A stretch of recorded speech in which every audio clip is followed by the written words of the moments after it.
안녕하세요. 잡시광입니다. 중국의 최대 정치 행사인 양회, 지난 11일 폐막식을 끝으로 7일간의 일정을 마무리했습니다. 중국의 국회격인 전인대에서 올해 가장 눈에 띄는 점은 중국 공산당의 지도를 법적으로 명문화한 국무원 조직법 개정안을 표결로 통과시켰다는 점입니다. 덩샤오핑 시기인 1982년 개헌과 함께 개정 도입된 기존 국무원 조직법은 총리 책임제를 명시하는 등 당정 분리 원칙을 담고 있었습니다. 하지만 42년 만에 이뤄진 올해 개정안에는 한 번도 등장하지 않던 당이 조문 곳곳에 등장했습니다. 이것은 시진핑 국가주석 1인 체제가 공고화했다는 것을 법률로 명시한 것으로 2인자였던 총리의 위상을 완전히 떨어뜨린 조치였습니다.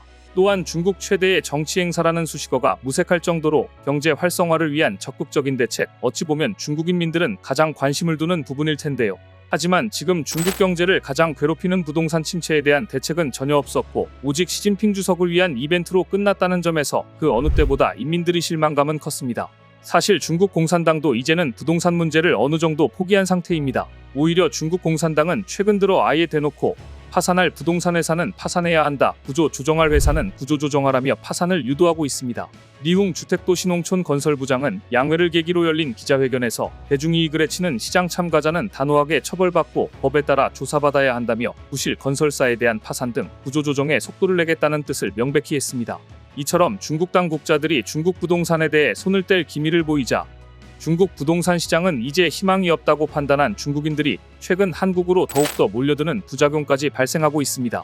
지난해 외국인이 한국에서 사들인 부동산이 1만 5천 건을 넘어서며 역대 최대 비중을 기록했습니다. 작년 국내에서 부동산을 매수하고 소유권 이전 등기를 신청한 이들 중 외국인은 총 1만 5,614명으로 전체 매수인의 0.90%를 차지했는데요. 국적별로 보면 중국인이 72.9%로 압도적으로 많았습니다. 지금 중국 부동산 문제는 우리의 상상을 뛰어넘을 정도로 심각합니다. 강압적으로 할 수 있는 모든 조치를 밀어붙이는 중국 공산당조차 포기를 할 정도이니까 말이죠. 최근 서방 언론들에 의해 중국 전역의 산지에 있는 부동산 실태에 대한 탐사 보도가 잇따르고 있는데요. AFP 통신은 중국 동북 삼성의 최대 도시인 선양의 고급 맨션 공사 중단 현장을 찾았습니다. AFP 기자는 선양의 맨션 공사장을 유령도시라 불렀는데요. 그만큼 충격적이었습니다. 공사가 중단된 현장에서는 주변에 사는 농민들이 소와 닭을 키우고 밭을 갈고 있었습니다.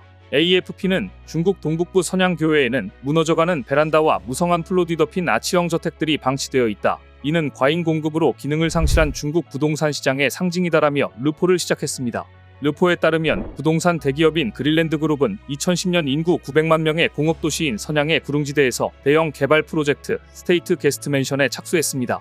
당시만 해도 중국 부동산 시장은 가파른 성장세를 보이고 있었습니다. 하지만 그로부터 불과 2년 만에 지방 방문객을 위한 호화로운 설비를 갖춘 유럽 건축풍의 저택 총 260채의 하우징 프로젝트는 좌절되었습니다.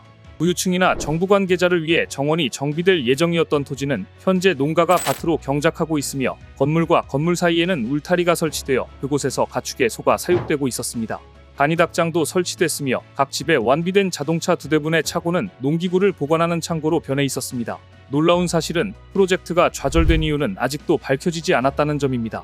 이게 정말 부동산 시장이 얼어붙어서 이렇게 된 것인지 아예 처음부터 사기를 칠 작정으로 시작한 것인지 판단이 어렵습니다. 하지만 현지 주민들은 이미 처음부터 수상함을 느끼고 있었습니다.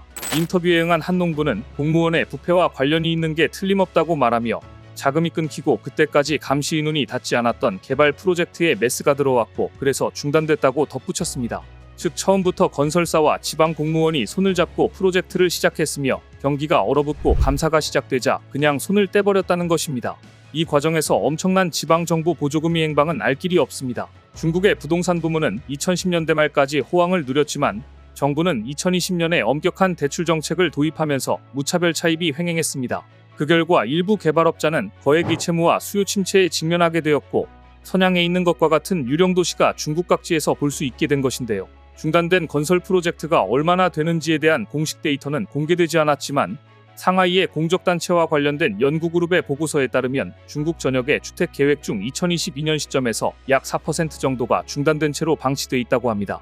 이를 토지 면적으로 환산하면 2억 3,100만 제곱미터에 해당합니다. 방치되어 있는 부동산이 많다는 것은 그곳에 투자한 사람들이 전 재산을 거의 잃은 것이나 다름없다는 이야기도 됩니다. 2020년까지 5억 명이 넘던 중국 중산층은 시 주석의 강력한 감염병 정책이었던 제로 코로나 이후 4억 명대로 하락했습니다. 그나마 있는 중산층의 상당수도 조만간 저소득층으로 몰락할 수 있다는 분석이 지배적입니다.